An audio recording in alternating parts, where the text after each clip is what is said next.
책 읽기를 위한 질문과 대화를 소개해드리며 책 읽기를 좋아할 수 있도록 이끌어주는 시간, 책 읽기가 좋아요. 첫 번째 시간은 고전문학 흥부전으로 시작하겠습니다. 흥부전은 유치원 단계에서 요약본의 전래동화로 시작하죠. 그렇게 읽기 시작하면서 누구나 만만하고 쉽다고 생각하며 접근할 수 있는 고전문학 작품이지만요. 고등학교 단계로 올라가면 내용이 만만치는 않습니다. 흥부전이 창작되게 된 배경부터 시작해서 주된 향유층을 고려해서 이 작품을 이해하고 문학적인 표현 방식 등에서도 접근하다 보면 쉬운 작품만은 아닐 수 있거든요. 그러한 부분들에 대해 고등학교 수업에서 어떻게 읽기 수업을 진행했는지 소개해 드릴 텐데요. 딱 고등학생만 가능한 읽기 방식은 아니니 연령대에 맞게 적절하게 변형해서 진행하셔도 좋을 것 같습니다. 그러면 어떻게 진행했는지 안내를 시작하도록 할게요. 고등학생들을 대상으로 흥부전 읽기 지도를 할 때는 우선 작품과 관련한 배경 지식 쌓기를 단단히 하고 시작했습니다.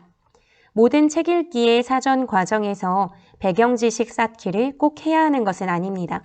이러한 과정이 오히려 즐거운 책 읽기를 방해할 수도 있죠.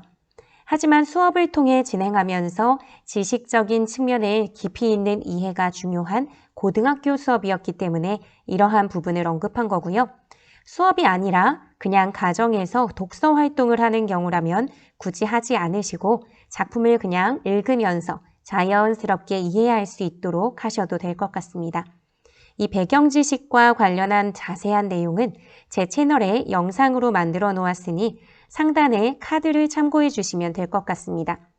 배경 지식 쌓기 단계의 우선은 흥부전이 판소리에서 시작이 되었고 그 판소리를 정착시킨 판소리계 소설로 남게 된 것인지라 갈래적 특징을 먼저 설명해 줬어요.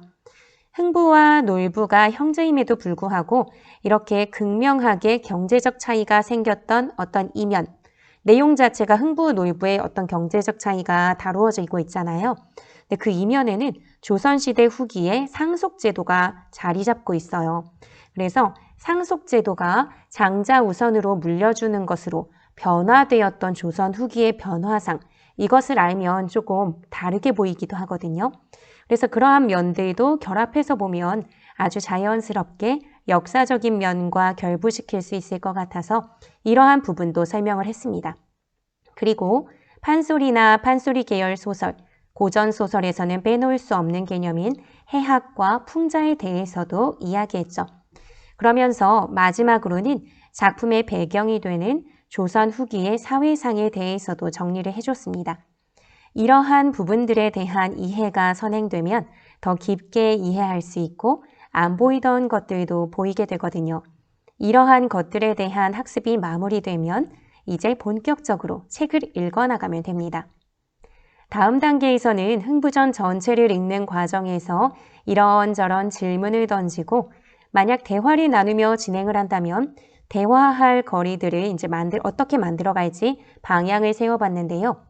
학생들에게 무엇을 고민하게 할 것인가?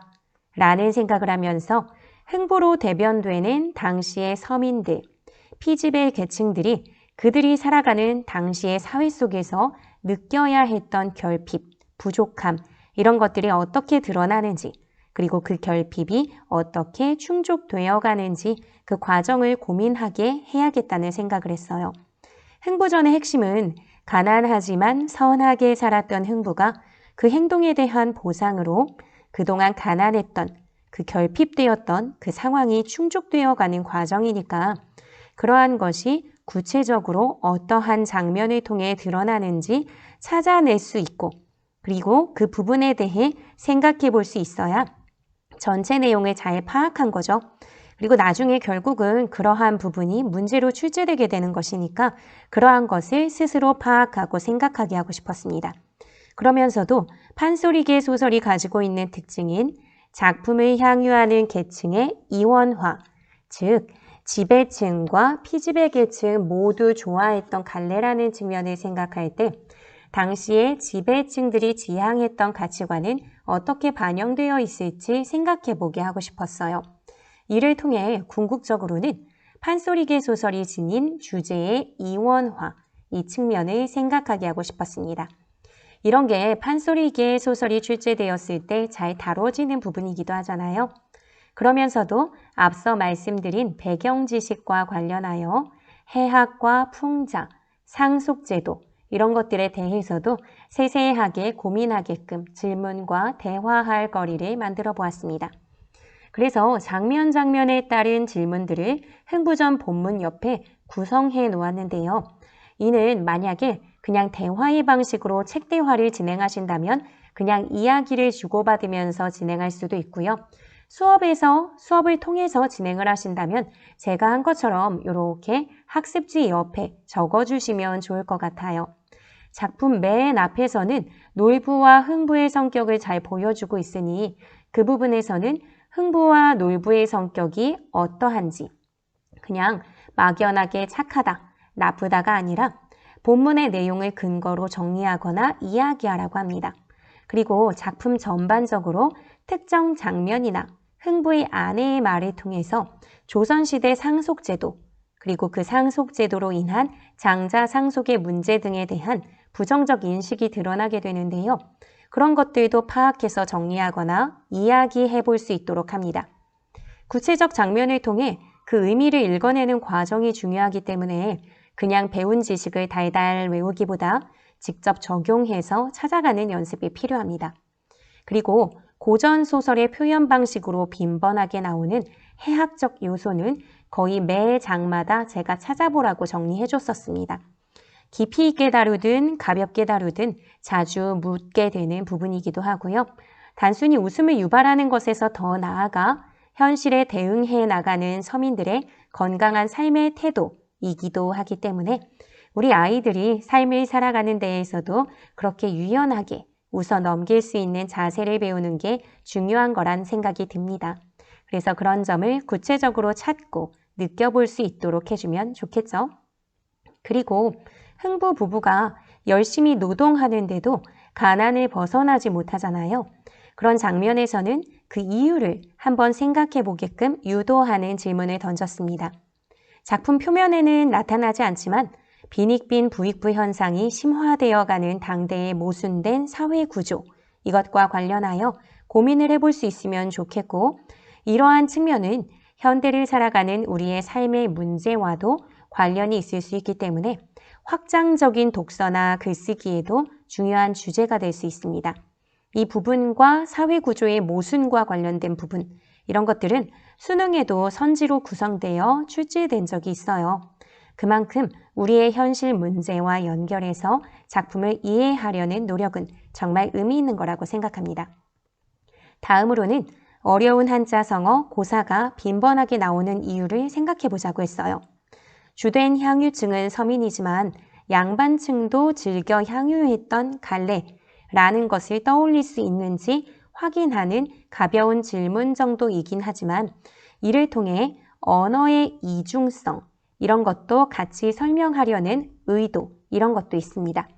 두 계층이 즐기는 만큼 내용적인 면도 두 계층 모두가 좋아할 만한 것들이 담기게 되고 각 계층들이 사용하는 언어도 다 반영이 되어 드러날 수밖에 없음을 얘기해주면서 서민의 문학이지만 양반들이 향유하던 문화, 언어 이런 것들도 들어가 있음을 설명했었습니다. 그리고 흥부의 매품팔이 장면 이런 게 나오게 되는데요. 이 장면에서는 왜 매품을 팔려고 하는지 답이 거의 정해진 그런 질문도 가볍게 던져봅니다. 가난하기 때문이죠.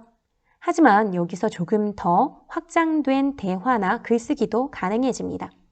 그러면 돈을 지불한다면 자기 죄에 대한 대가를 남에게 대신 치르게 해도 되는 걸까? 하는 질문을 던져보는 거예요. 윤리적 측면에서 자신의 입장을 세워서 의견을 개진해 볼 수 있겠죠. 이런 사회가 계속 유지된다면 돈으로 모든 걸 해결하려는 풍조가 심화되게 될 테니 그런 것에 대한 문제 제기도 해볼 수 있을 겁니다. 이렇게 꼬리에 꼬리를 물며 생각을 연결해 나간다면 심화된 글쓰기 주제가 될 수 있는 거죠. 그리고 매품팔이를 통해 알 수 있는 당시의 사회상도 질문해 봅니다. 돈만 있으면 그걸로 죄도 속량할 수 있다고 생각하던 시기이고 매까지 맞아가며 돈을 얻어서 살아야만 했던 극한 가난에 시달리던 사람들이 또 많이 있었던 시대니까 빈부격차가 정말 심했던 것을 알 수 있죠. 이런 답이 아이들에게 바로 나오지 않았다면 이러한 과정을 이끌어낼 수 있는 질문을 중간중간 하시거나 정보를 조금씩 던져주시면 좋을 것 같습니다. 이러한 매품팔이와 관련한 이야기는 사실 정말 극심한 가난 속에 자기 몸을 제물로 삼아 흠씬 두들겨 맞고 돈을 얻는 일이니까 만일 우리 아버지가 혹은 내가 이렇게 해야만 생계를 꾸려나갈 수 있는 상황에 처했다면 정말 눈물 철철 나는 일이거든요. 그런데요, 실제 이것을 읽어보면 별로 슬프지 않게 느껴집니다. 해학적인 표현 방식이 두드러지기 때문인데요. 이러한 부분을 느껴보면서 웃음으로 눈물 닦기라고 하는 해학의 특징에 대해서 논리적으로 설명할 수 있다면 정말 글을 잘 읽어낸 것이라 볼 수 있을 거예요. 그래서 그러한 부분에 대한 이해를 유도하기 위한 질문도 던져볼 수 있을 것 같습니다. 다음으로 흥부와 아내의 대화를 통해 비판하려고 한 당시 사회상이 무엇일지 생각해보게 하는 질문을 해보면 좋아요. 다양한 장면 속에서 잘 드러나고 있는데요. 제비가 입에 무언가를 물고 오는 것을 보고 흥부 부부가 이야기를 나누는 장면을 보면요. 보석인가? 하고 물으면 아유 그건 양반들이 다 차지하고 가져가서 남아있는 것이 없어요. 이런다든지 또는 무엇인가? 하고 물으면 아유 또 그건 누가 무얼해서 다 가지고 가고 없소. 한다든지 하는 이런 대화들을 반복하거든요. 이런 대화를 통해서요. 사치가 심하고 약한 자들의 재산을 빼앗는 지배층 이런 모습들의 어떤 부정적인 면 이런 것들을 엿볼 수 있어요. 또는 흥부 부부가 박을 타면서 아내가 또 이런저런 말을 하는데 그 말 중에 당시 상속제도를 비판적으로 인식하고 말하는 그런 부분들도 있기도 하거든요. 그러면 그런 부분을 통해 불평등한 장자 중심의 재산 상속제도 이런 걸 이야기해 볼 수 있겠죠. 그리고 흥부가 타는 박들을 통해서 다양한 것들이 쏟아져 나오는데요. 1차적으로는 그냥 단순히 무엇이 나오지? 라고 질문을 던져보고요. 그걸 통해서 흥부와 같은 처지의 사람들, 가난한 당시의 민중들이 소망하던 것이 무엇일까? 그것을 엿볼 수 있을 거야 라는 점을 언급하면서 당시 민중들에게 결핍되어 있던 것들, 그래서 그들이 소망하고 바랐던 것들이 무엇일지 생각을 정리해보게 하는 과정도 의미가 있습니다. 또한 이렇게 박을 통해 부자가 되는 방식, 이런 방식으로 문제 해결을 한 이유가 무엇일지 생각해보는 것도 좋을 것 같아요. 현실적인 해결 방법은 불가능했던 것인가? 이 당시에 정상적으로 열심히 노동했으니까 자연스럽게 부를 축적하거나 아니면 본인이 노력한 만큼 어떤 대가 또는 높은 사회적 지위에 올라가는 것은 불가능했던 것일까? 이런 것들을 생각해 보게 하는 거죠. 실제 현실 속에서 서민들이 자신의 노력이나 선하게 살아온 결실로 이런 보답을 받는 게 실상 어려웠겠죠. 그러한 상황, 그리고 철저하게 빈곤한 삶을 살아야 했던 상황, 이런 상황 속에서 희망을 꿈꾸는 것조차 사치라서 그 방식이 너무나 비현실적 방법으로 실현되고 있는 것은 아닐까. 그러면 그만큼 현실 문제의 해결이 쉽지 않다는 걸 당대 사람들도 다 인식하고 있던 건 아닐까. 그러면 당시에 얼마나 삶이 고되고 힘들었던 걸까? 이런 것들을 생각해 보도록 하면 좋을 것 같습니다. 그리고 또 흥부를 찾아온 놀부가 보이는 태도가 어떠한지 이런 측면을 생각해 봐도 좋을 것 같아요. 부자가 된 흥부를 놀부가 찾아와서는 온갖 질투를 하면서 깎아내리거나 하는 그런 장면을 보이거든요. 그러니까 끝까지 좀 치졸하고 옹졸한 그런 놀부의 모습 이런 것도 생각해 보거나 그런 과정 속에서 놀부가 심술 부리는 그 모습의 해학성, 풍자성도 떠올려 보는 거죠. 그리고 결국은 흥부가 친절하게 다 가르쳐줘서 놀부가 흥부의 행위를 모방하게 되는데 결과가 전혀 다르고요. 모방하는 과정에서의 차이점도 있어요. 그리고 이것이 나중에 모방담과 관련해서 수능에도 나온 적이 있었습니다. 그래서 이런 부분들을 구별해서 읽어볼 수 있는지 한번 물어보시거나 아니면 대화를 해보시면 좋을 것 같아요. 그리고 결과적으로 놀부가 박을 타면서 온갖 부정적이고 안 좋은 것들이 나오면서 가난해지게 되는데요. 그런 양상을 통해서 악한 자가 어떻게 벌을 받는지 이런 것들에 대해서도 이해해 보면 좋을 것 같아요. 그래서 결국은 징벌받는 과정 속에서 재물 욕심을 지나치게 많이 부렸던 노이부가 재물을 계속해서 잃어가는 과정을 보이거든요. 그런 것들을 통해서 노이부의 어떤 면을 아니면 당대의 어떤 인물들의 무슨 면을 풍자하고 비판하려는 걸까? 이런 것들을 생각해 주시면 좋을 것 같고요. 그 과정 속에서 집념을 갖고 놀부가 끝까지 10개도 넘는 박을 타면서 거지가 되고 더 거지가 되는 그런 모습을 보여요. 이런 모습이 재밌게 그려지기도 하는데 그런 모습도 어떤 면이 풍자가 되는지 보면 좋을 것 같고요. 결과적으로 상반된 운명을 갖게 되는 놀부와 흥부의 삶. 그들의 삶이 그렇게 달라진 이유는 결국 선과 악의 차이일 거예요. 이런 것들을 분석해 나가면서 주제의식까지 접근해가는 과정, 이걸 잘 밟아가면 글을 정말 잘 이해한 거다라고 볼 수 있을 거예요. 그리고 이렇게 놀부가 몰락하는 과정을 통쾌하게 바라봤을 당시의 서민층, 그래서 그들이 느꼈을 카타르시스나 대리만족 이런 것들을 생각해 볼 수 있도록 유도하는 질문을 던져봐도 좋을 것 같고요. 반면에 또 흥부는 끝까지 놀부형에 대한 의리, 우애를 저버리지 않고 보살펴 주거든요. 이런 측면은 성리학적인 유교관, 그런 질서를 사랑했던 당대 지배층들이 좋아했을 거예요. 그런 측면을 생각하면서 피지배층, 지배층들이 좋아했을 주제의식의 차이, 그러면서 자연스럽게 주제의 이원화까지 접근을 하는 거죠. 네, 이렇게 해서 처음부터 끝까지 쭉 읽어나가는 과정에 세세한 포인트 짚어가면서 질문하면 좋을 것들을 한번 이야기해 봤습니다. 그렇다면 이번에는 한 단계 더 나아가 보는 거예요. 우리가 뭔가 굉장히 잘 읽었을 때 그걸 소화하고 잘 표현된 게 이제 글이나 말로써 나오는 거잖아요. 그래서 세 번째 단계는 심화 글쓰기 단계입니다. 글쓰기도 사실은 아이들이 굉장히 조금 접근하기 어려워하는 면이 있어서 제가 순한 맛, 보통 맛, 그리고 진한 맛 하고 3단계로 나눠봤어요. 일단 그냥 간단하게라도 아이가 너무 깊이 있는 글쓰기를 어려워한다라고 생각이 들면 순한 맛으로는 앞서 진행했던 질문이나 대화 아니면 짤막짤막하게 메모하면서 읽었다면 그런 것들을 그냥 2-3줄 정도로 완결된 문장으로 써보게 하는 거예요. 그러니까 오늘 나눴던 대화의 내용 중 가장 인상 깊었던 걸 네가 생각을 정리해서 2-3줄 정도 적어봐. 아니면 읽어가는 과정 속에서 학습지를 제공한 후 메모하기 했다면 그 중에서 가장 생각을 잘 정리할 수 있는 것으로 몇 개, 3개나 2개나 이런 걸 선택해서 2-3줄 정도 적어봐. 라고만 해도 단순히 말할 때와 달리 글 쓸 때 더 생각이 정리되는 면이 있거든요. 이렇게 해서 간단하게 그냥 전체적인 대화나 아니면 글 읽기를 마무리해도 되고요. 아니면 조금 더 나아가서 주제를 중심으로 조금 더 종합적으로 생각하게 해주는 거예요. 예를 들면 당시 서민들이 느꼈을 결핍이 충족되어 가는 과정을 서술하시오 라고 한다면 흥부가 느꼈었던 어떤 결핍의 상황과 그것이 어떻게 해소되어 가는지의 일련의 과정을 머릿속으로 그리고 풀어낼 수 있어야겠죠. 또는 지배층이 지향하는 가치관이 어떻게 드러나는지 인물의 관계를 중심으로 서술하시오.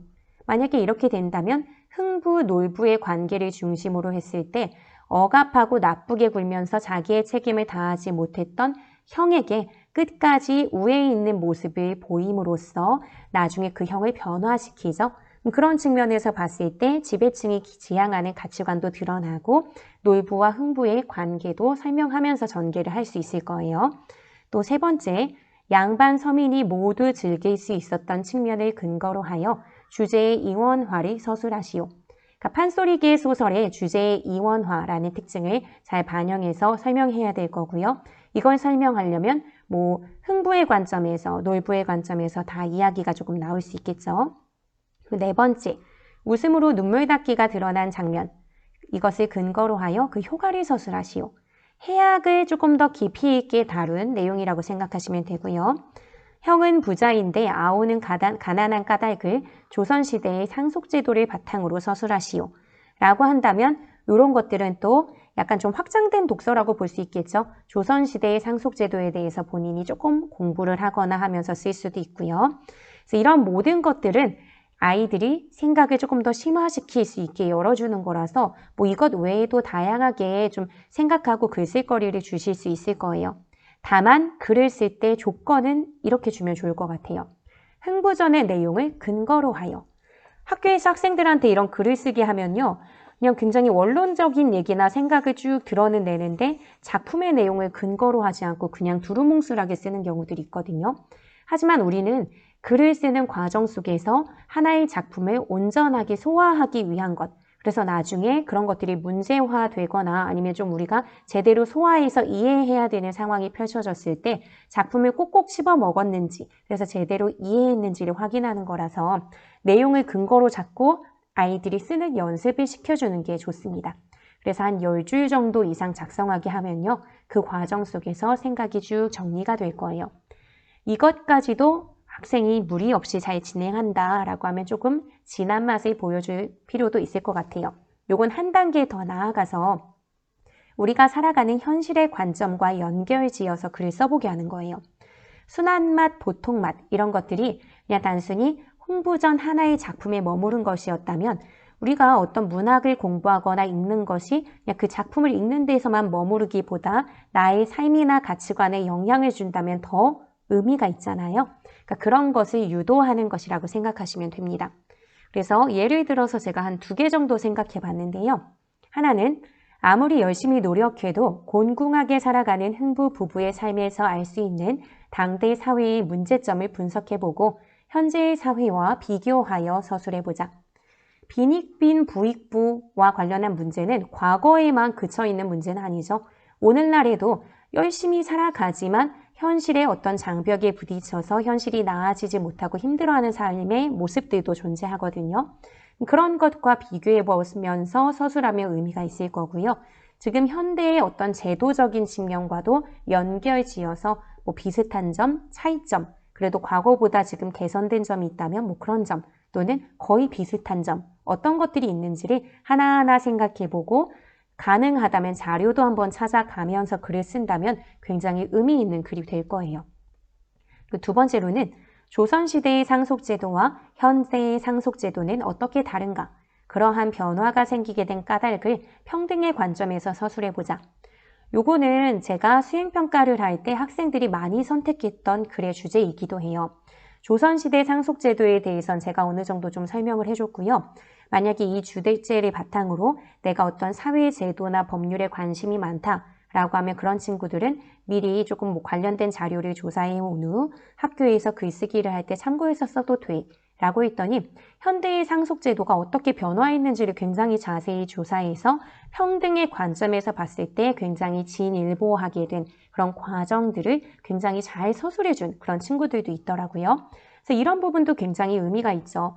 역사의 흐름 속에서 어떤 제도가 평등이라고 하는 사람들이 살아가는데 더 합리적일 수 있는 그 방향으로 변화되는 과정을 문학 작품을 근거로 해서 그리고 우리의 삶을 근거로 해서 썼다는 점, 이것도 굉장히 의미가 있는 과정 같습니다. 그래서 이것 역시 흥부전 자체의 내용도 꼭 담겨져 있어야 되면서 조금 더 길게 쓰게 유도하시면 좋을 것 같아요. 15줄 이상 혹은 그 역량이 된다면 더 길게 써도 가능하겠죠. 그래서 이렇게 한다면 아이들이 하나의 작품을 정말 꼭꼭 씹어서 읽어나가며 제대로 이해할 수 있을 거예요. 네, 이렇게 해서 흥부전 꼭꼭 씹어 먹어요. 그래서 깊이 있는 흥부전 읽기를 위한 질문과 대화, 그래서 심화 글쓰기 단계까지 나아가는 과정을 안내해 드렸습니다. 여러분들께 좀 흥부전을 읽어나가는데 또는 다른 작품을 읽는 데 있어서 좀 도움이 되었으면 좋겠습니다. 많은 질문들을 던져가며 글을 읽어나갈 때 글을 읽는 힘, 생각하는 힘이 커져 나갑니다. 깊이 있는 책 읽기 활동을 통해 독서를 좋아할 수 있게 되길 바라면서 영상을 마무리할게요. 안녕.